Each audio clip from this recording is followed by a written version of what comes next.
picks and bans. Powered by Couldn't hear a difference. So could have fooled me. I think Caster Jun is way better. But I'd also like to thank G-Sun for helping me workshop the script, right? As we see the first bans coming in, I feel like Talia, Viban, no surprise, coming out of T1 side, and then the Varus, Pantheon on the right side. What I'm looking towards here in this first matchup is T1 going to continue to get a very early, solid matchup for Faker? They've really been prioritizing just any champion that works well for him, while not really taking into account the matchups as much, whereas I expect Gen.G to heavily lean towards getting Chovy something he can perform on. Because I think while while Faker overall has been looking a lot better on the international stage, the clutch that we kind of expect from him, you heard about it on the desk, still the laning phase has been a bit suspect. So see if that priority remains in place for T1, especially on the blue side. So here in game 1, and incredible signs Fans as have gone always. so hard at this event. It's actually great. First pick, Faker. There we go. Laying down the gauntlet, secures Azir for himself. It was just a few weeks ago that Chovy brought this out and was able to find that clutch win against T1 in round 2. Yeah, it's a high prio pick for both mid laners. Prior to the cast, Kadril was asking me and Chronicler if the Azir would get through. It gets through on first pick blue side. And it is something that I think Gen.G most certainly saw coming.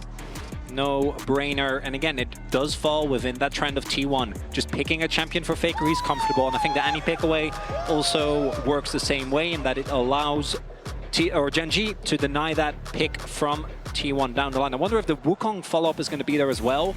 Obviously, blinding Wukong always feels rough, but we've seen that 1-2 be really, really strong. Another pick that you can go towards is the Poppy. We've seen it often compared with the Azir, either in jungle or in a bot lane because of the power of that wall slam. And Keen, they having an absolutely stellar tournament so far, is going to get the Gwen here. In a unique situation where we see neither the Gwen or the Rumble banned in the first phase. An opportunity to play arguably the 2 strongest top laners on the patch. Now, T1 can take their time here. They don't necessarily need to immediately snap Rundle. It might not even be advisable, but Keen, this is kind of the champion on this patch. If you want to solo carry a game, Gwen is the champ to do it. Yeah, she just ends up taking over in team fights and also in side lanes. We have the Sejuani hover right now for Owner, and that's going to be locked in. Saw Inspired yesterday. Has to try. I'm sorry. You're looking at me like I'm bringing up your trauma. It was a sick game yesterday. Owner now alongside the Jax as well for Doran, so clearly willing to lay down the gauntlet on the top side. So a lot of levels to this. We have Owner picking away one of Canyon's best champions. We also have them deny the Gwen and Sejuani combo, and then they also get the Sejuani with the Jax themselves. So Sejuani Jax, extremely strong topside 2v2. There is the Wukong that we were expecting. So Gen.G very clearly opting in for a lot of proactive dive. Wouldn't be shocked if we see the Poppy banner to deny it away from Keria, while simultaneously still having, I think, pretty strong lanes, particularly early on. Yeah, I would like to see them take away the Poppy. The first pick they are going to take away is the Bard. We've had a lot of fun Bard performances. Those signs went super hard, by the way. Yeah, excellent stuff. Of course, Chovy, 10-3 career on the Annie. Wukong locked in, you mentioned it already. So taking away some of the counter picks for the bottom side of the map, the Bard and the Karma, I think a good read. Don't want to get too far pushed in here on the bottom side before you can really leverage the power of that Wukong Annie combo. Lucian also taken away. Interesting situation where both sides have matched in phase 1, so phase 2, red side can have a lot of value for Doro. Of course, Keria, the guy we know for the crazy counter picks, and see if Doro has anything up his sleeve to show us here in game 1. With this draft, Gen.G, to me, probably looking for an, I want to say R4 Jhin. Pick it away from Guma. It's one of his best champions. It works really well with these type of dive compositions because it's so easy to follow up on any of the setup. Instead, looks like we're going to save Ruler's pick and pick one of the strongest supports on the patch, the Nico, to come through it for Doro. Yeah, Nico, an incredible playmaker, no doubt, right? The champion that if you have to pick something blind makes sense. But now the question is, what does a counter pick AD carry look like in this meta? Yeah, we'll see. I'm really curious to see what Guma and Keria are going to lock in now. They do value Cryo in that lane so heavily, right? Which I think one of the reasons why the Karma might also have been taken away is you can pair the Ezreal with it, right? Have a super strong pushing lane. Xayah hover now, and that will be locked in for Gumeishi. And the Rakan. Okay. Crowd goes crazy. Yeah, coming out swinging, and right, it's no surprise. Keria, Guma, back-to-back. How many times have we seen this duo take over games, especially on this combo? and I'm sorry I got to mention it, to me, the play I will always remember is going back to 2023 playoffs when T1 started their run towards Worlds. Look. KT was there, unfortunately. Yeah. It was this 2v2 that started, I think, the ascent to greatness. We saw the Jin coming in, Mal. That is true. The Jin coming in for this comp, and like you already discussed, there's so much setup for the Jin, has amazing range on top of the dive they do have. I mean, this is such a standard T1 comp coming out of T1, it's crazy. There's a lot of ability for Owner to go and engage. Keria has really good follow-up. Guma is one of his comfort picks. Doran is on one of his most iconic champions, has been very consistent on this Jax. Faker on Azir, really don't think we need to discuss that one further. For Gen.G though, they do have a lot of pressure in the lanes, and as mentioned, I think Gen.G is a team that, even though they have the reputation of being generally pretty low-key, when they get big laning advantage, they're a slower-paced team. They're facing off against a team that will literally fist fight for any objective that you can think of. I just haven't heard the phrase low-key. It doesn't sound very low-key. Here in Vancouver, as we get ready for our first game, two very explosive compositions. Comfort for the side of T1, maybe a bit more of those practical lanes to talk about for the side of Gen.G. See if that pays off in the early stages of the game. Game one has been a bit of a red herring in a lot of the matchups so far, but I imagine something this story that's just not going to be the case. A lot to be taken away from momentum as well if T1 are able to find it.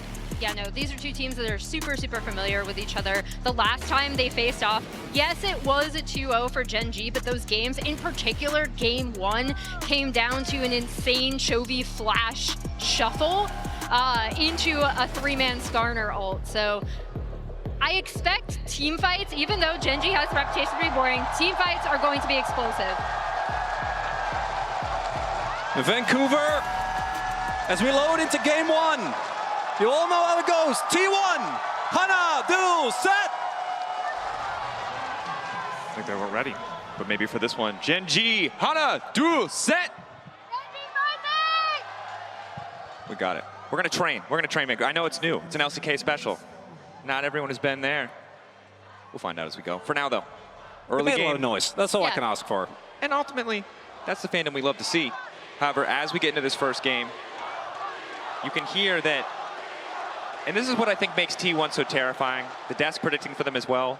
It's the T1 magic. Maybe oversimplified as being clutch. But again, every stage they play on feels like a home stage. And it's something that the Gen.G players cannot let get to them in such a high-stakes match. It was really interesting to hear from Doran in his stage interview where they were like, what's been the difference being on this T1 team? And he talked a lot just about their preparation, both in and out of game, as something he's like, oh, now I see it, right? Like now I see why and how this team has been so successful. Looking at the early laning phases, gonna see if T1 can keep it together. I think we do, when we get to the level 6 spikes, obviously have a lot for T1 to play for. There is the Sejuani in particular. Do note that Owner has also gone for the Unsealed Spellbook, which for Sejuani's we've really generally only seen into Trundles, but the rune has just been on a tear here. Will allow Owner to join very easily with TP if he so chooses to as well, later down the line. I love that the spell is back in particular for Keria, just because I feel like he's such a demon and he can be so creative with a lot of his spell choices that makes him an even more well-rounded threat all over the map.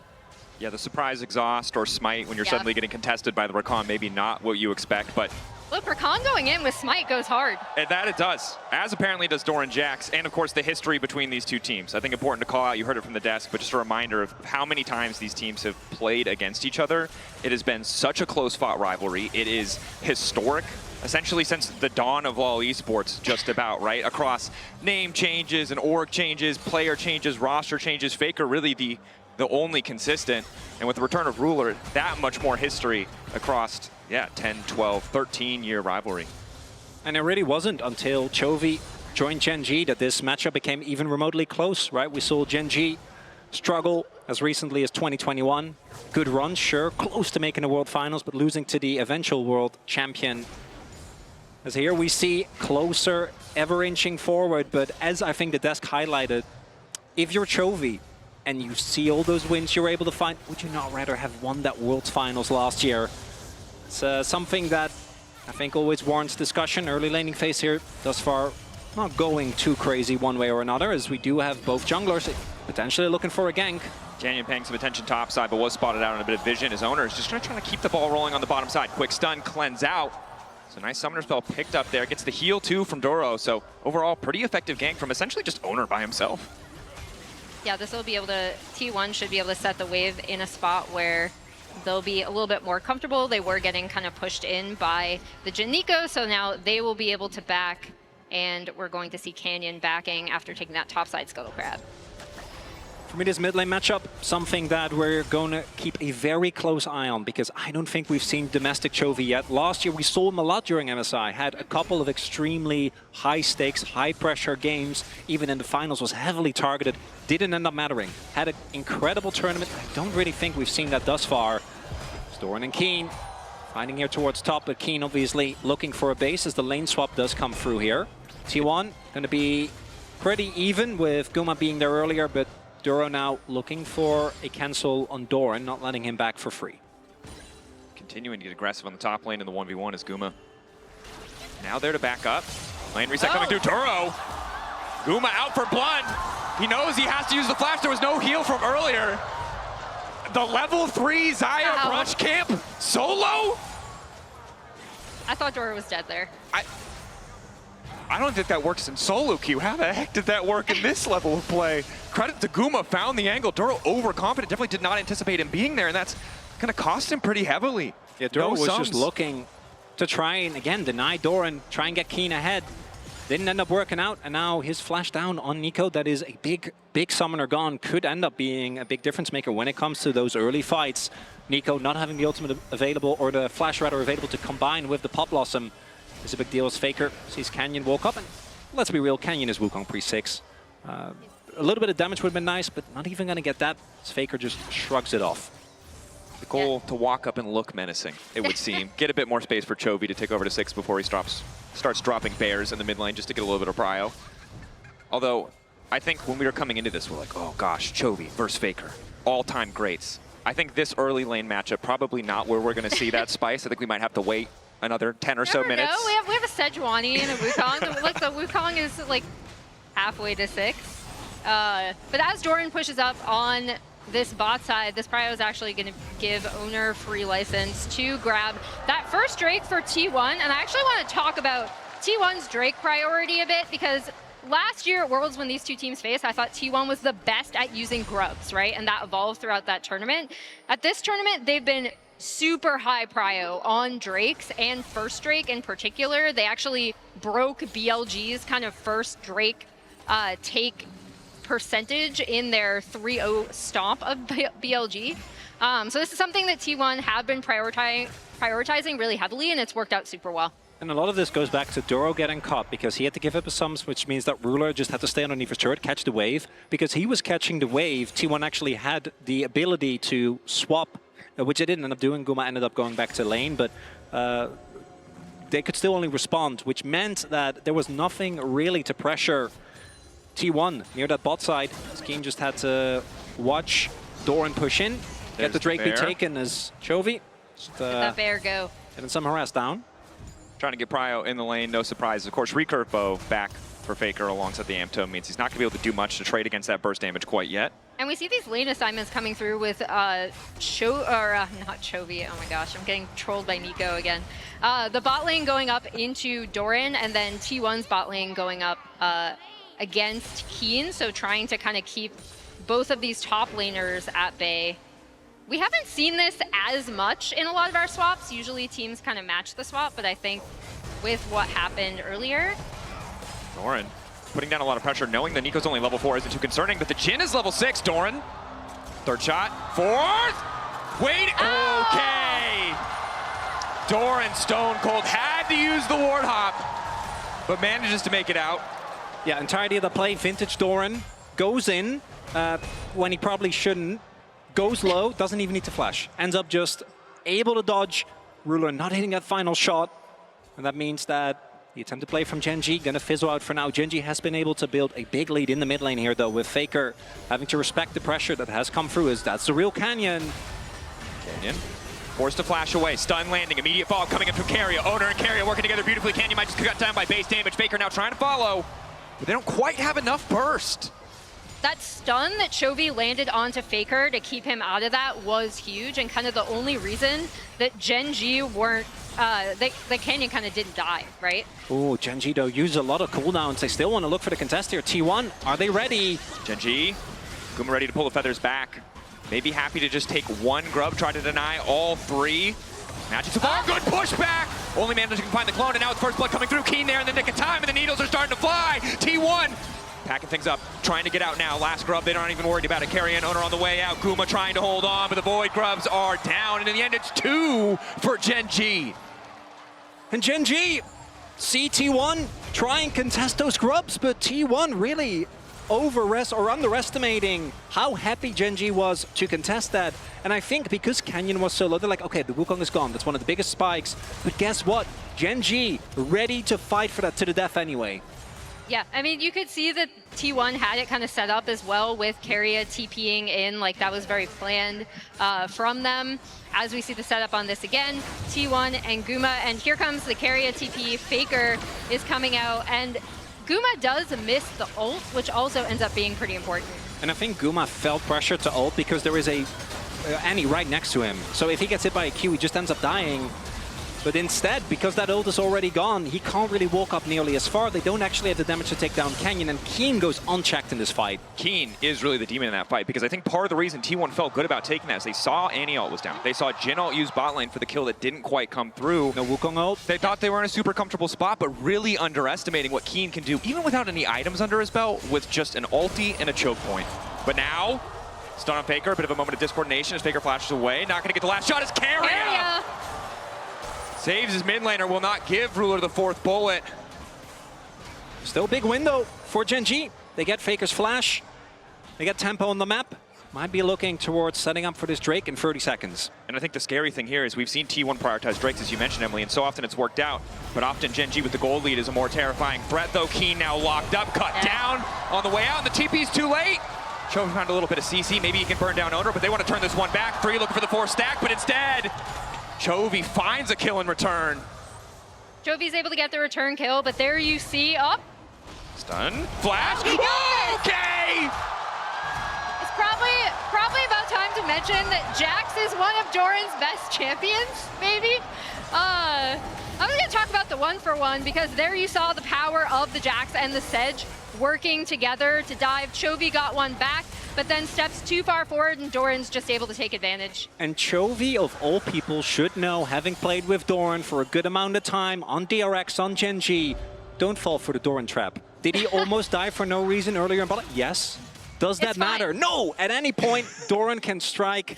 Beautifully played there, and that means that the trade goes a lot better. Gen.G did still get the Drake, but the gold lead that they had built up, now gone. That was almost 1,000 gold for the Drake, and again, starts off so positively here for the side of T1. Chovy is able to get something back, but a little overconfident. We're not going to get to see the rest of the replay because Chovy's been locked up once again. All of T1 descend upon mid lane. This is what happens if you don't have your flash. If you are an immobile carry into Azir, there's a reason why this champion has been at the forefront of the meta for what feels like the beginning of League. And this T1 team in particular is so aggressive with punishing mistakes like that, or not even mistakes, but just punishing sums, forcing you to make some sort of decision on the map that leaves them in an advantage. We saw these kind of minor moves when Gen.G and T1 faced each other last, again, specifically in that game 1 when T1 were in such a winning position. So yeah, they're punching back really well. Oh, Doran, he goes in. Needlework used. Duro on the way. Doran counters trying to get a bit of damage back, but he should just fall here. Should be an easy kill pickup. Starting to retreat now. Will finally get cut down through the ultimate. A nice side lane pick for Gen.G, and there's not really a counterpunch for T1. Really big deal. Doran striking with overconfidence. He is his Triforce. Keen doesn't even have a first item finished, so wants to try and push as hard as possible. Duro finds a nice punish.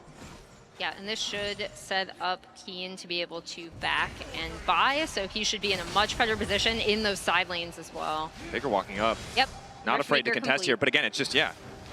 The item completion, Nashor's Tooth, able to just win on these trades so effortlessly. Yeah, there's some Merc treads there for Chovy, but it's not for Faker. That's for the rest of the team. Chovy also going for a much more utility-based build, so Phase Rush obviously makes sense into the amount of short-range threats that are there on T1. And then going for the Rod of Ages, those builds have felt pretty lackluster. I do think this is one of the few compositions where it actually makes sense, right? Because if you look at what Gen.G have, both in jungle and in top, and even in support, they have so much damage available that going for a more utility-based build, I think makes some sense. But it does mean that the rest of the team will need to do some more heavy lifting, as Chovy is going to be, with the Malignants now finished, going towards a more utility-based role. That's where the setup in these team fights is going to be huge, right? And that's also where I'm looking at Chovy, because that survivability does allow him to just continuously rotate and land stuns to set up for this Gwen, the Wukong, the Nico, the Jhin. Keen, forced to flash. Exhaust use as well. Again, power the Summoner Spellbook. Owner packing an extra combat summon instead of the smite for that fight on the top side. But I think it's important that we highlight top lane, because it feels like as much as Faker right now on the Azir will eventually be that scaling threat, both these guys feel like facilitators for the main actors of this game that have been Keen and Doran. These are two players with storied history of their own, of course, sometimes pushed out of the spotlight because you're looking at Faker and Chovy, but obviously a ton of history, a ton of games played against each other in and out of these respective lineups, and somewhere where we have to look in game one, because this is where the carry threats really were placed in the draft. Not only the carry threats, but again, it's going to be who is able to set up in a side lane for their team to be able to cross map and be able to set the map in a way where it forces the other team to respond to them. And as we saw that graphic, a lot of that will be for Keen, obviously, in the last couple of years. Yeah. Ever since he joined KT and then Gen.G afterwards, actually having a lot more domestic success than he did before. Winning his first title on this organization as well. And we might have a Herald fight on our hands. Looking at the summoners available, it's only Keen that doesn't have his. Everyone else has theirs, and T1 looking for a quick pick-off onto Chovy here. T1 seemingly willing to concede this Herald to get this pick on side lane. Chovy maybe feels like he's secure because he knows that objective would normally be the priority, but he's going to find out very quickly that he's not alone. How is he going to try to outplay this one? Baron to lock up Faker, try to mitigate some of that damage, but there's just nowhere you could go! The Annie does not have the tools to escape! Does the three-man dive, works out for T1. And that's first turret to T1, as Gen.G will be able to take down this Herald, as that should give them feats, yeah. But it's T1 getting that bot tier 1. Doran might be in some trouble. Doran locked up here, Counter-Strike, mitigating some of that damage. They don't really have enough to push further, but now it's the TP topside from Faker. He has Flash, he has ulti. Probably just needs to glide out. Canyon. Ooh.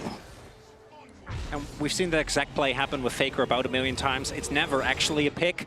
Always turns into reinforcements arriving. This time it's Faker TPing in. I think Gen.G still going to be happy with getting that summoner, but that bot side play, Chovy not expecting that many resources being paid towards him as Keen. Faker, push back onto Keen. Carrier on the way in. Exhaust coming into Rakan. The charm, the layered CC, nearly flawless. Keen trying to go back. Keen trying to make the difference. Doesn't quite have it. Faker and Carrier find the kill.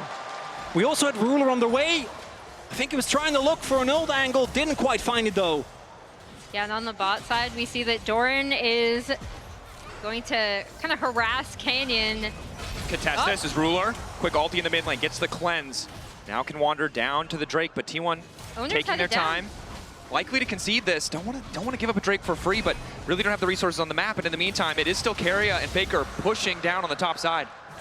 And what we see here is textbook T1, right? Just overloading on these sides. First is the pick onto Chovy, then it's a topside play, baiting and TP. It looks like Doran is overextending. He's fine anyway. Might have to be careful here as we do have Duro on the deep flank.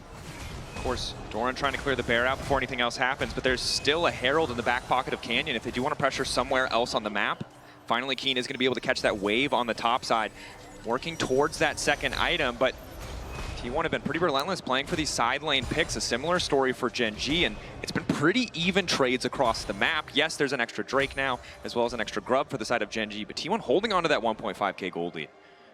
Yeah, and so much of it is actually in Faker in this mid lane, right? He has about 800 gold, which isn't a massive gold lead, but it's a really solid one, especially for something like the Azir, which is just going to scale so well into the late game. But yeah, all of these side lanes are now opened up.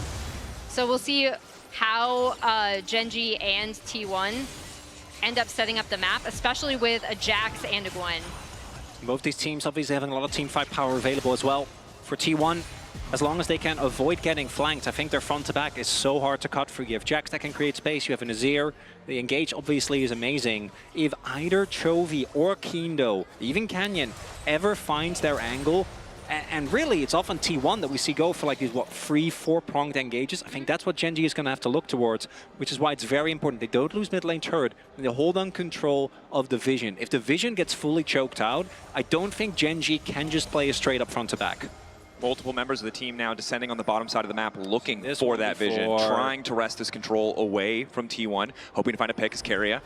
Now realizes he's spot Doro. Quick bit of lockup, trying to protect Faker. Faker needs to get it out of there. Keria going to use the ulti to try and hold on. Doro trying to find it. Chovy looking for a bit of fall, but Faker still standing for now. Owner ready to body block the shots. Faker still living, but in comes Keen. Gen.G on the bottom side have found a man out of place, and they're looking to find quick kills. Making it look effortless, but it's Doran now. Herald used it, might just have to be the escape path. Doran locked up and shut down. The fourth shot finds his mark, and out goes Canyon. And there's a reason why Gen.G says, we know how to deal with T1. I've seen that play run by T1 a million times. Faker is quote-unquote overextended as Canyon does miss the turret. We need to revoke Canyon's driver's license after that one. But yeah, that was so well set up, and that's where... Okay, that must have been on purpose. Sure, yeah. Ruler, on purpose. Yeah, that was on purpose. That's where you really see the power of this team composition when they are able to set it up. Keen coming in on the backside of this. It all starts with Duro and getting on to Faker. And the crucial thing is that they actually get the hard CC down on Faker before he gets to shuffle out, because T1, again, is very ready for this play. The only downside is Doran can't actually join the fight until their main damage dealers are either taken out of the fight or already dead. And you can see how, if Gen.G get the jump, as you mentioned before, with the Annie and Wukong, or in this case with the Nico, how easy it is for them to play out the rest of the fight, because T1 used so many of their resources defensively that when Keen shows up, he's just kind of allowed to run free. Oh, we're looking at Atacon. Potentially a big gamble. 2.5 items completed for Guma, relatively strong, but tough now to get into this fight. And now that Gen.G have control over the space, Keria wandering forward. Walking in, Faker. Doran looking for the flank. Multi-pronged fights, you mentioned it before.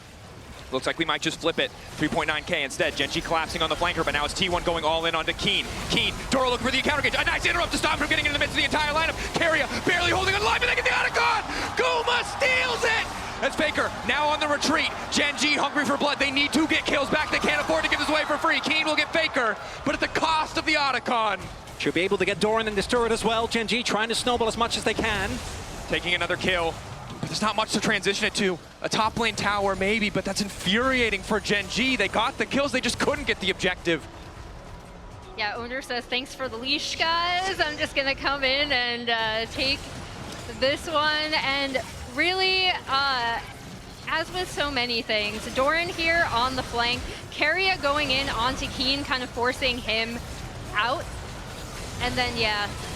It's the lack of flash for Duro. He can't get on top. The fact that Guma does this on Xayah is way more insane than we have seen it happen before with the Varus, obviously, just using his feather pullback. But we'll see what this means for Dragon, because if this leads to soul point for Gen.G, because I do think, as we can see, they have tempo towards the river here.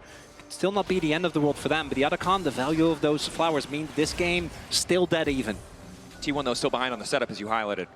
That's what it might mean, conceding the Drake unless they want to risk the fight walking into Fog of War. Faker would much prefer to have that setup first. You can see Owner not afraid to eat a bit of damage as Canyon goes forward, but Owner, quick interrupt on the Arctic Assault, may just give his life. The burst from Gen.G is too much. As soon as you land one part of CC in this composition, the rest can just immediately delete you from the map if you are isolated, right? And we saw it right there. That puts Gen.G now on soul point, and this is a mountain soul, which would be absolutely massive for them. And normally you see a Jane, you're like, I don't know about the tank damage, but with both a Wukong, blood letters on Chovy, as well as a Gwen, even Owner, the tankiest member, I think, on the Rift, is just going to go down in seconds. Keen playing on the edge there a little bit, testing Doran, see if he can find a bit more of an advantage as Doro waits behind him. He took his Krugs. That's not okay. Those are his. You got to earn the title, Krug Lord. You got to keep. He has to keep fighting for him.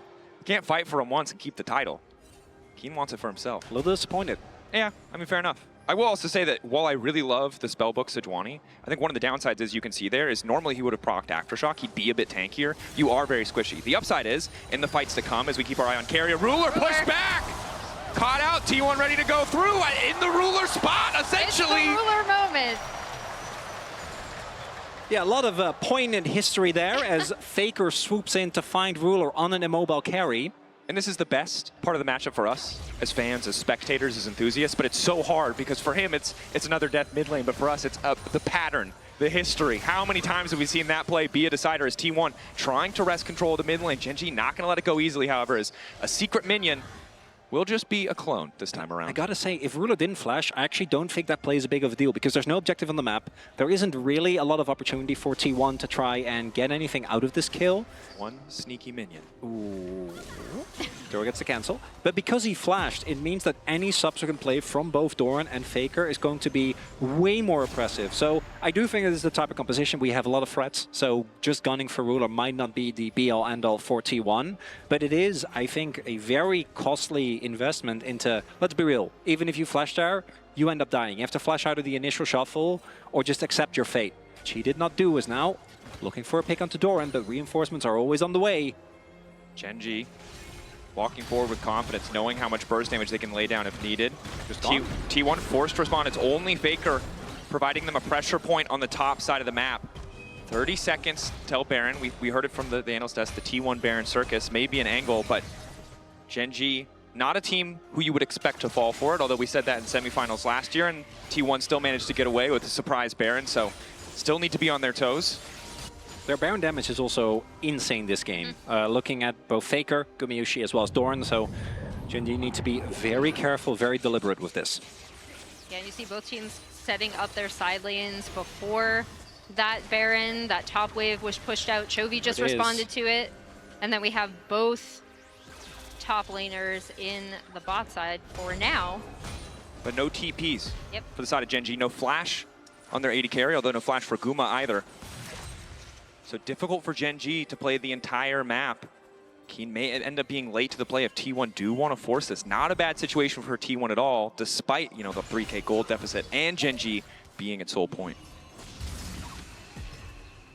Carrier's just gonna get stunned up, go out. And yeah, if they keep Doran on this bot side, it's actually a great pressure setup for T1 because they can kind of dance around this Baron. Spotted on bot side jungle though, gives Canyon a lot of leeway to just walk in, contest some of this vision. Some of the deep ward around Drake from earlier is paying off. When highlight item finishes, Gumayusi has his Infinity Edge done. Faker approaching third item. 2 items basically done across the board here. Ruler getting close to his IE as well. It's going to be a big spike for him, but obviously as long as that flash isn't available, he needs to be very careful about how far he walks up. As we have now a stalemate. And Gen.G, because they have Soul Point, they could also just trade Soul for Nash. I think that's a great trade. I think getting Mountain Soul is so insanely powerful when you have the ability to just dive into the enemy backline with reckless abandon. Especially against this composition too, right? Because this team really wants these kind of longer, sustained front-to-back team fights. Mountain Soul helps Gen.G's composition deal with that so much better. Definitely a strong point. Ruler tries to find a route. T1 looking to get aggressive. His carry manages to catch out Chovy. Quick 1-2 punch. Chovy flashing. Gets the bear down. Sprinting as fast as his little leg should go, but it's Owner to finish the job. Now Keen looking to follow up. Doro looking to find a 3-man knockup. And in goes the Gwen trying to snip away through the T1 mid laner. Carrier catching, trying to defend. It's just not enough. They're too powerful. Doran though looking to take down Ruler. He knows he has no flash. He wants desperately to finish the job. They're too forward. The leap strike. Doro can't find the route. It's a mess across the fight, but it looks like Keen should just be able to chase this one down. Doran taking his time, ward over the wall, quick hop to safety. Multiple members lost on both sides. 2 down for the side of Gen.G, 3 down for the side of T1. Guma needs to make the difference. 3 items on this carry, but it's Duro and Canyon on the chase. Feathers go up, the pullback, he can't find the angle, and down goes Guma. And Chovy survives for just a second longer, meaning that Duro can find a beautiful counter engage, which sets up for Keen. Allows Gen.G to still find these big fight wins. Look at the Drake timer. T1 tried to go for the big fight there, just wanting to blow up Chovy, who doesn't have a defensive item, but it ended up failing and backfiring. And now instead of being able to leverage that Baron, right? Gen.G, well, are we contesting? Oh, okay, they are going for the Baron, which is sometimes smart. You need the circus. Gen.G though appear to be ready for this one as Faker's just waiting over the wall. This is the power of Azir. Let's go. This mid laner can shred through the objective. T1, I think they believe that they're unspotted, but Doro's on the way in, so they'll know they're in trouble now. Oh, Canyon's here. Willing to flip it, willing to bet it. Canyon stepping up, T1 now retreating. Is this just going to be a massive leash? Gen.G, They found Faker. no reason to take the risk, and now it's Faker who has been caught out, wants to slide back, but there's Ruler waiting, looking for the finish, the kill. Faker gonna go down. T1 over eager, too comfortable in the idea that Gen.G would be fully committed to that Drake. And this is why Gen.G have been T1's nightmare domestically. They know this team so well. They read the play like a book. Go towards the Dragon. Know that T1 is going to look for a heavy play towards Nash. End up getting him off. T1 might just try again, but this time I don't think they're going to be able to do anything. Yeah, without the Azir damage, this Baron looks a lot different. Keria has Smite and is waiting around the pit. Oh. He's 3K, he's wandering in, he's looking for the Miracle Steal. Junglers are hating Summoner Spellbook right now, but Gen.G have the discipline. They don't knock it low, they don't risk the 50-50, they zone off Keria, and they get the soul for themselves. Yeah, that's Mountain Soul to Gen.G. That's absolutely huge. I will reiterate, I love seeing Keria with Unsealed Spellbook. It's so unhinged. You know he's looking for that Smite steal. And when do you need to be ready for the Rakan to come check you? Exactly. Because normally you'd put one person there and be happy. Luckily, as Mal mentioned before, Gen.G are ready for this kind of play. Didn't feel like they were here, but in the extended fight, it does look good in this priceless moment of the game.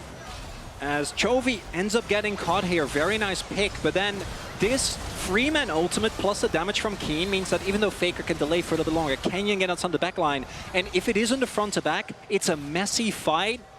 Gen.G can run amok. Yeah, and Guma was not able to get into that, as well as when Doran tried to jump onto Ruler, right? You saw them kind of all pivot onto him, and yeah, this is looking like a really nice setup for Gen.G now. They should be able to clear out vision. Ooh, that's an aura exhaust right there. Once normal Walk it subs off, back. Canyon. Wait, it Caught worked! out briefly. No, Mao, it did not work. He fell for it. A little bit of bait. Oh. Now the retreat will be fine. Body block there. Makes it look easy as the ulti is going to be used by Owner. Major tool now missing. Are you saying you didn't feel the aura from that? I do. Obviously, I feel the aura, but I'm Clearly. assuming, I assume that they have a different relationship. Well, clearly, you know? Owner thought it did as well, because he went for the ult Yeah. on the clone. Which, as far as Sejuani angles go, trying to play into both Wukong and Nico clone, not a great time. Definitely not. And the thing I want to call back to is that previous fight. You brought it up. Guma wasn't in position. This is the big thing. We favored T1 in an extended fight, but that hinges on one of these two carries able to freely auto-attack. Neither were able to do that in the previous fight. And with Mountain Soul, the Wukong sustain in these scrappy exchanges, it can be really tricky for T1 if they don't get that front to back. It's also, if you kill Chovy, that alone is not enough. If you kill Ruler, that alone is not enough. This isn't the type of comp where you can take out one member and then play off that. You need to actually be able to get good fight angles and make sure that both Faker and Guma can do damage in these extended fights. Another thing to point out, Keen is going to have Azonias as well, so that just makes his flanks so much more powerful when Gen.G are able to set up these team fights how they want.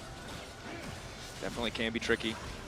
Bit of poke coming out from the side of Gen.G. There's a Seekers for Doran trying to match what he can, as well as the QSS for Gumayushi to stop some of that upfront CC coming from Doro or from Chovy. But Gen.G, 4K gold lead, 5K gold lead, Soul. This is their comfort position. This is a team that knows how to choke teams out, regardless of if it's T1 or anyone else.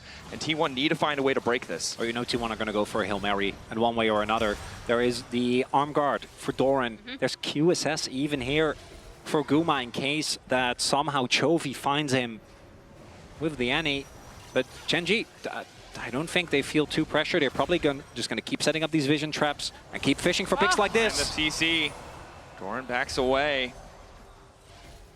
Just continue to scout out with the vision as well, and this is where the Nico is especially frustrating, when the enemy team already has position on the objective and they can just use that Nico clone as a bit of extra deep vision to fish for these angles. And now there's a bear also wandering into the jungle just to make sure that T1 really have nowhere that is comfortable, as Keria will be forced to back off. Also, look at how Gen.G have set the map, right? We have these side lanes getting pushed in, where T1 have to respond to that with sending Faker and Doran to go catch them.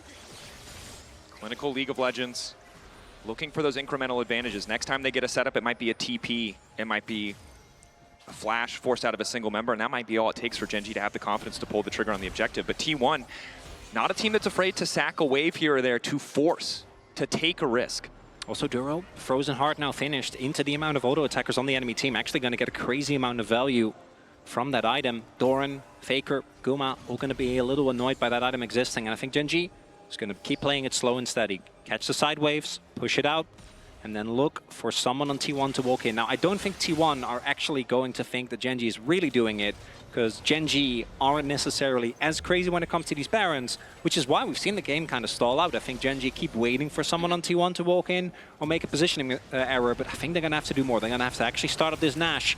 As I say that, though, Doran taking a lot of poke. That might be the starting sign. Taking another chunk. Doesn't have any natural sustain in the kit outside of when he's in combat from the Sundered Sky, excuse me, as he's closer now to the full hourglass. Yep, and Gen.G going to start the objective. Feel like they have good position. TP coming in from Doran, and Gen.G looks like they're going to immediately back off instead. Happy to play for the pick. And again, it's just death by 1,000 cuts. They got what they came for. T1 thought it was Baron, but they were just happy with the TP. Start it again. TP used. All sums basically available here. Gen.G. Chovy, CC onto Doran, instant combo. There's nothing he can do about it, but he goes golden. He buys an extra moment, and it's Guma and Faker on the backline for now, uncontested, trying to fire back. But the objective in the sights of Gen.G, keeping the pressure there. There he has Smite. That he does. As does Owner, and they're trying to lock him out of the pit. Canyon, nice backstep with the clone. The chunks onto both clones, massive, but not the real champions. Gen.G poking. Using the mountain shield. Yeah. Just waiting for it to regen. Chovy on the flank. Ruler trying to find the angle. Bit of CC down on a Faker. The flash forward. He goes golden. Can they try to turn this one back? A multi-man push into the waiting arms of Guma. Guma free firing, but Chovy flashes forward. Finds the CC. Quick QSS. Ulti out. The fight is so damn close. Ruler, one more bullet into the ulti. And it might just be curtains for T1 because Gen.G, what a fight. The Quadra for Ruler. Ruler Quadra kill cleans up a fight that was so close. At Baron, they'll be able to take down this mid-tier 2, and I think they might try to push to end here. Lore accurate Jin right there. Ruler with the Quadra. Look at that damage. This man was one of the weak spots on this team coming into MSI. He was the one, together with Duro, that was most criticized, but his Jin performance this tournament has been insane. Incredible stuff from Gen.G. They got the advantage. They gave T1 no quarter, no angle, no way of attack back into that one as they take game 1 with confidence. A fantastic setup from Gen.G, from a team that knows this T1 team so well, right? They set up their side waves. They have the Mountain Soul. They're like, we know you need to come into us to get this Baron.